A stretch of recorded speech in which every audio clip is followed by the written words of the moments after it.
Now, if you thought it was a little bit chilly overnight, spare a thought for residents of Braemar in Aberdeenshire. It plunged to minus 23 degrees Celsius there. That's minus 9 Fahrenheit, making it the UK's coldest February temperature since 1955. And to put that in some sort of context, household freezers are usually around minus 18. So VINCENT reports from Scotland on the deep freeze. Along with the cold, winter has brought beauty to Braemar and more reasons to stay inside houses which are almost buried by the snow. In this corner of Aberdeenshire, which is setting freezing records once again, venturing outside is something to be done with great care.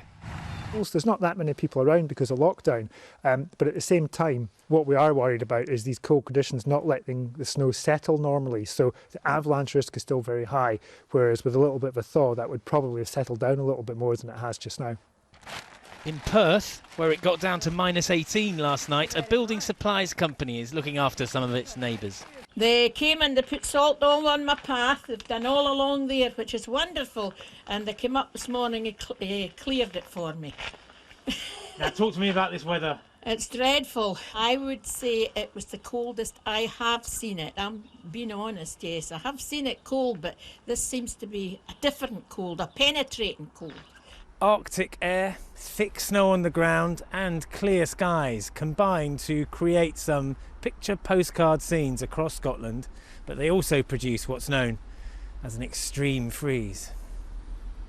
And it stretched across the UK. In County Durham, the temperature dipped to 13 below overnight, too much for this waterfall to keep going. In Sheffield, a reservoir froze over. Leeds Castle in Kent found itself surrounded by a frozen moat, and birds stood on a pond in London. Deep into lockdown, the snow is at least making life in the garden more interesting. And when you finish the snowman, there's still plenty left to get started on the igloo.